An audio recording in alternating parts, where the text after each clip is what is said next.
21 grudnia to nie tylko Sylwester. To dzień zabójstwa cesarza Kommodusa. Prześledzimy rezygnację Borysa Jelcyna i przekazanie władzy Władimirowi Putinowi oraz tragiczne katastrofy. Pożary hoteli w Porto-Ryko i Belgii, masowe wypadki w Chinach i wybuch gazu w Magnitogorsku.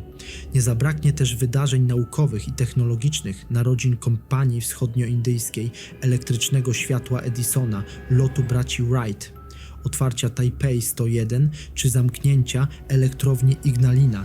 Zanim zaczniemy, jeśli jesteś nowy na tym kanale, to proszę Cię o zasubskrybowanie tego kanału oraz dołączenie do obserwujących na Instagramie oraz TikToku, a teraz nie przedłużając, zaczynamy. Wydarzenia kryminalne. 192 rok naszej ery przyniósł jedno z najbardziej dramatycznych zabójstw w historii starożytnego Rzymu. Cesarz Commodus, znany z okrucieństwa, narcystycznych zapędów oraz fascynacji walkami gladiatorów, został zamordowany w pałacu cesarskim w Rzymie. Spisek narodził się wśród najbliższego otoczenia władcy, które obawiało się dalszej destabilizacji państwa i własnej śmierci. Kluczową rolę odegrała kochanka cesarza Marcia, prefekt pretorianów Laetus oraz wysoki urzędnik Eclectus. Początkowo próbowano otruć Commodusa, jednak plan nie powiódł się. Ostatecznie do jego komnat wezwano atletycznego zapaśnika Narcyza, który udusił cesarza w trakcie kąpieli. Śmierć Commodusa zakończyła dynastię Antoninów i zapoczątkowała okres chaosu politycznego, znany jako Rok 5 Cesarzy, który na trwałe zmienił układ sił w Imperium Rzymskim. Wydarzenie to wstrząsnęło elitami, armią oraz ludem, ujawniając kruchość władzy absolutnej. Zabójstwo stało się symbolem końca Złotego Wieku Cesarstwa i ostrzeżeniem przed tyranią. Historia ta do dziś fascynuje badaczy starożytności oraz miłośników politycznych intryg. Jest często analizowana w literaturze historycznej. 1851 rok zapisał się w historii monarchii habsburskiej jako moment głębokiego zwrotu ustrojowego. Cesarz Franciszek Józef Berg ogłosił tzw. patent sylwestrowy, który oznaczał faktyczne zniesienie konstytucji i powrót do rządów absolutystycznych. Akt ten był odpowiedzią na rewolucyjne niepokoje poprzednich lat oraz próbą wzmocnienia władzy centralnej w wielonarodowym imperium. Patent unieważniał wcześniejsze obietnice liberalnych reform, ograniczał autonomię krajów koronnych i wzmacniał pozycję administracji cesarskiej oraz aparatu policyjnego. Decyzja ta spotkała się z ostrą krytyką środowisk liberalnych i narodowych, zwłaszcza na Węgrzech, w Czechach oraz w Galicji. W praktyce dokument ten zapoczątkował okres tzw. neoabsolutyzmu, w którym państwo opierało się na biurokracji, wojsku i cenzurze. Patent sylwestrowy miał długofalowe konsekwencje polityczne, pogłębiając napięcia społeczne i narodowościowe, które w kolejnych dekadach osłabiały spójność monarchii. Stał się symbolem zerwania dialogu z obywatelami i próbą utrzymania porządku siłą. 1949 rok przyniósł zakończenie jednego z mniej znanych, lecz istotnych procesów powojennych dotyczących zbrodni wojennych popełnionych przez Japonię.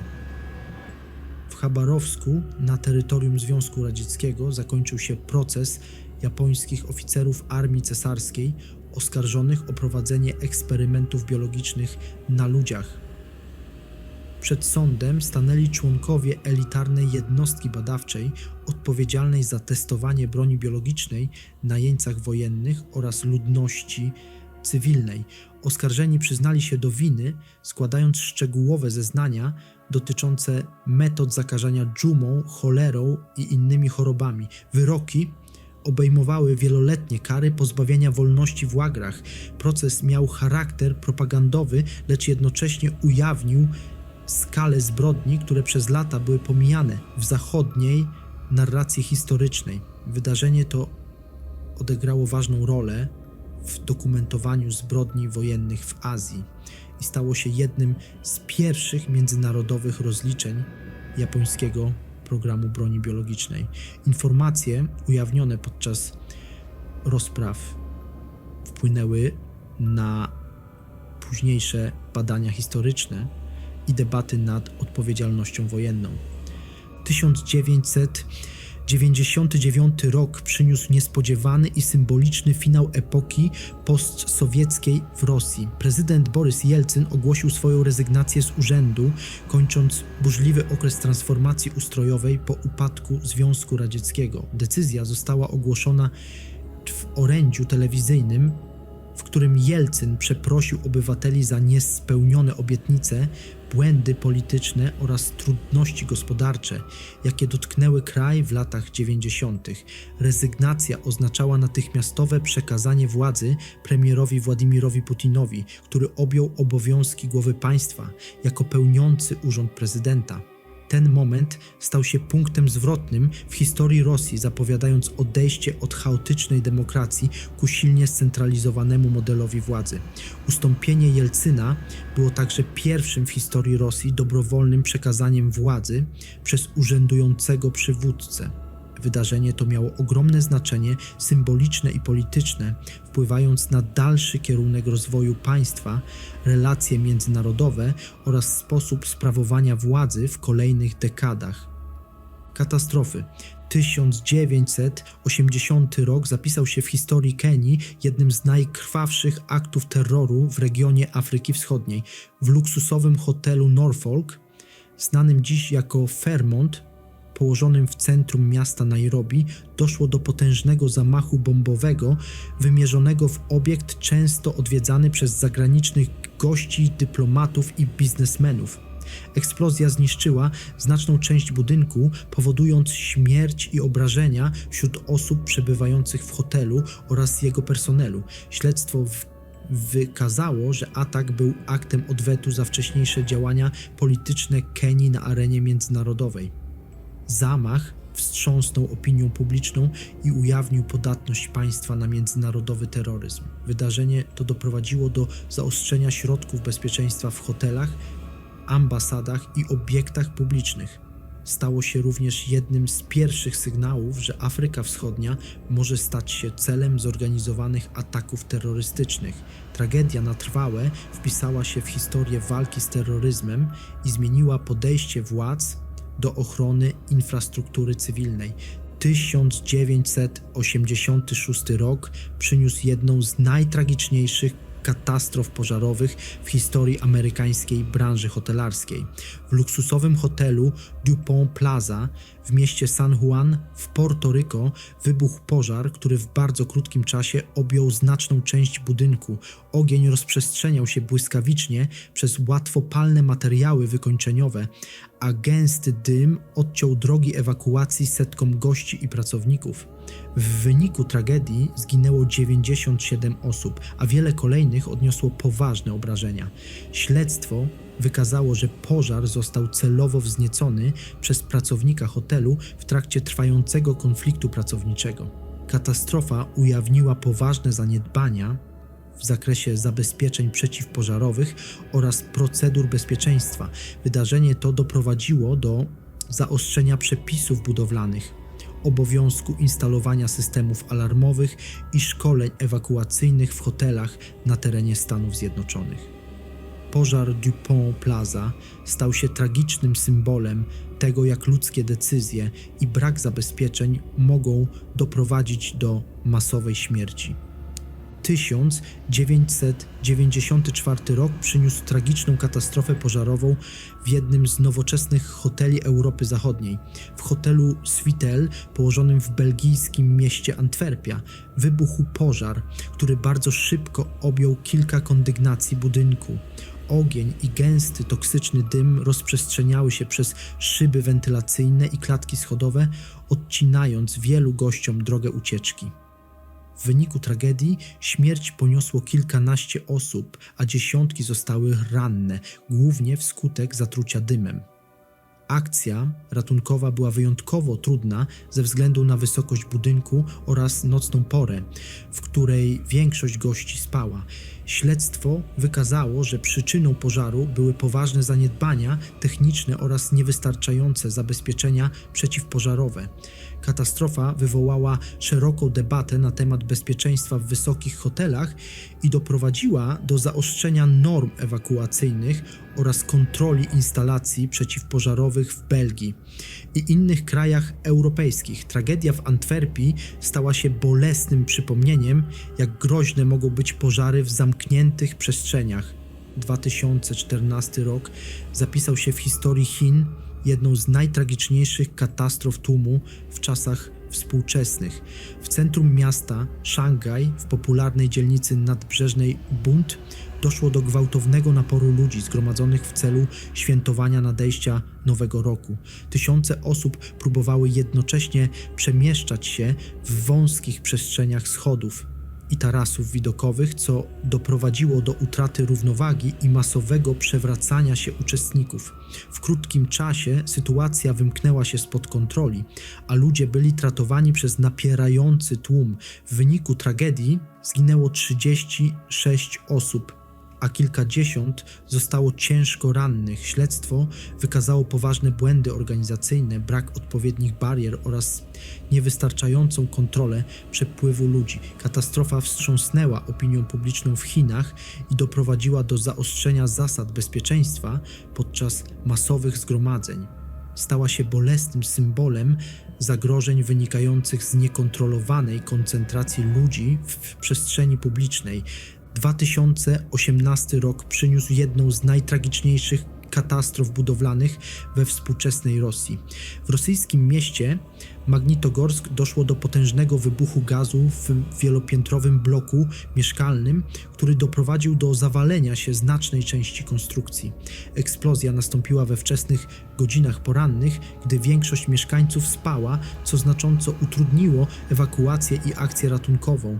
Gruzy zasypały dziesiątki mieszkań, a niskie temperatury dodatkowo komplikowały poszukiwania ocalałych. W wyniku katastrofy śmierć poniosło 39 osób, w tym dzieci, a wiele rodzin straciło dorobek całego życia. Oficjalne śledztwo wskazało na nieszczelność instalacji gazowej jako bezpośrednią przyczynę eksplozji, choć w przestrzeni publicznej pojawiały się również spekulacje o innych możliwych scenariuszach. Tragedia wywołała ogólnokrajową debatę na temat stanu infrastruktury mieszkaniowej, bezpieczeństwa instalacji gazowych oraz odpowiedzialności władz lokalnych. Katastrofa w Magnitogorsku stała się symbolem zaniedbań technicznych i ostrzeżeniem przed skutkami ignorowania zagrożeń w budynkach mieszkalnych. Wydarzenia naukowe. 1600 rok zapisał się w historii świata jako moment narodzin jednej z najpotężniejszych organizacji handlowych epoki nowożytnej. W Anglii doszło do formalnego powołania Kompania Wschodnioindyjska, której celem było prowadzenie handlu z Azją, głównie z Indiami, Indonezją oraz Dalekim Wschodem. Spółka otrzymała królewski przywilej handlowy, zapewniający jej monopol na wymianę towarów między Anglią a ogromnym obszarem Oceanu Indyjskiego. Początkowo działalność koncentrowała się na przyprawach, jedwabiu, herbacie i bawełnie. Jednak z czasem kompania zaczęła pełnić również funkcje polityczne i militarne.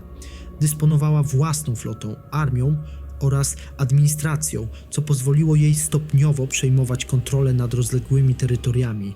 Powołanie tej organizacji zapoczątkowało nową erę kolonializmu, w której prywatne przedsiębiorstwo stało się narzędziem imperialnej ekspansji. Działalność kompanii miała ogromny wpływ na gospodarkę światową, losy milionów ludzi oraz kształtowanie relacji między Europą a Azją. Jej historia do dziś stanowi przykład połączenia handlu, władzy i polityki. 1879 rok stał się przełomowy w historii technologii i codziennego życia ludzi na całym świecie. Amerykański wynalazca Thomas Edison zaprezentował publicznie działające oświetlenie elektryczne oparte na udoskonalonej żarówce z włóknem węglowym. Pokaz odbył się w Menlo Park i przyciągnął uwagę naukowców, dziennikarzy oraz przedsiębiorców, którzy po raz pierwszy mogli zobaczyć stabilne, bezpieczne i długotrwałe źródło światła elektrycznego. Wynalazek Edisona stanowił ogromny krok naprzód w porównaniu z lampami gazowymi i naftowymi, które były niebezpieczne i mało wydajne. Prezentacja udowodniła, że energia elektryczna może być wykorzystywana na masową skalę w domach, fabrykach i przestrzeni publicznej. Wydarzenie to zapoczątkowało elektryfikację miast, rozwój sieci energetycznych oraz gwałtowne zmiany społeczne i gospodarcze. Oświetlenie elektryczne wydłużyło dzień pracy, poprawiło bezpieczeństwo i zmieniło rytm życia milionów ludzi. Pokaz Edisona uznawany jest za jeden z kamieni milowych nowoczesnej cywilizacji. 1908 rok przyniósł wydarzenie, które na trwałe zapisało się w historii lotnictwa i udowodniło praktyczną wartość samolotu jako środka transportu. Amerykański pionier awiacji Wilbur Wright wykonał rekordowy lot samolotem własnej konstrukcji, ustanawiając nowy światowy rekord długotrwałości przebywania w powietrzu. Maszyna utrzymywała się w locie przez ponad 2 godziny, co było osiągnięciem niewyobrażalnym zaledwie kilka lat wcześniej. Lot odbył się w Europie i miał ogromne znaczenie propagandowe, przekonując sceptyków, że samolot nie jest jedynie ciekawostką techniczną, lecz realnym narzędziem przyszłości. Sukces Wrighta przyciągnął uwagę wojskowych, inżynierów i inwestorów, przyspieszając rozwój lotnictwa cywilnego i wojskowego. Rekord ten potwierdził przewagę konstrukcji braci Wright nad konkurencyjnymi projektami i umocnił ich pozycję jako liderów nowej dziedziny techniki. Wydarzenie to stało się jednym z kluczowych kroków na drodze do globalnej rewolucji komunikacyjnej, która w kolejnych dekadach całkowicie zmieniła sposób podróżowania i prowadzenia wojen. 1923 rok przyniósł wydarzenie, które na trwałe połączyło tradycję z nowoczesną technologią przekazu dźwięku. Po raz pierwszy w historii przeprowadzono radiową transmisję bicia dzwonów Big Ben, umożliwiając słuchaczom w całym kraju jednoczesne usłyszenie symbolicznego dźwięku Londynu. Przekaz został zrealizowany przez brytyjskiego nadawcę publicznego, znanego fonetycznie jako BBC, i miał ogromne znaczenie kulturowe oraz technologiczne. Audycja udowodniła, że radio może nie tylko informować, ale także łączyć społeczeństwo poprzez wspólne doświadczenia dźwiękowe. Dla wielu odbiorców był to pierwszy kontakt z transmisją na żywo, co wzmacniało poczucie wspólnoty i nowoczesności. Sukces tego przekazu przyczynił się do popularyzacji radia jako medium masowego i zapoczątkował tradycję corocznych transmisji dźwięków zegara, które stały się symbolem ciągłości czasu. Wydarzenie to pokazało, jak technologia może utrwalać narodowe symbole i przenosić je do prywatnych domów milionów ludzi. 2004 rok przyniósł symboliczny moment w historii architektury i rozwoju gospodarczego Azji Wschodniej. W stolicy Tajwanu nastąpiło oficjalne otwarcie wieżowca Tajpej 101, który w chwili ukończenia stał się najwyższym budynkiem świata. Konstrukcja o wysokości ponad 500 metrów została zaprojektowana z myślą o odporności na trzęsienia ziemi i tajfuny, co stanowiło ogromne wyzwanie inżynieryjne. Budynek szybko stał się symbolem nowoczesności, ambicji technologicznych oraz rosnącej pozycji regionu w globalnej gospodarce. Wewnątrz znalazły się biura, centra handlowe, restauracje oraz taras widokowy, który przyciągał turystów z całego świata. Otwarcie Tajpej 101 miało także wymiar polityczny i prestiżowy, podkreślając niezależność gospodarczą Tajwanu.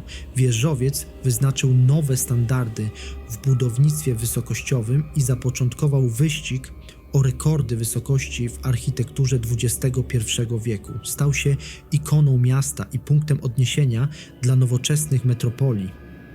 2009 rok przyniósł jedno z najważniejszych wydarzeń w historii energetyki Europy Środkowo-Wschodniej. Na Litwie Nastąpiło trwałe wyłączenie elektrowni jądrowej Ignalina, która przez dekady była kluczowym źródłem energii dla regionu. Decyzja o zamknięciu obiektu wynikała z warunków przystąpienia Litwy do Unii Europejskiej, ponieważ reaktory typu ELBMK były uznawane za konstrukcyjnie zbliżone do tych użytych w Czarnobylu. Elektrownia dostarczała ogromną część krajowego zapotrzebowania na prąd, a jej wyłączenie oznaczało poważne wyzwania gospodarcze i energetyczne.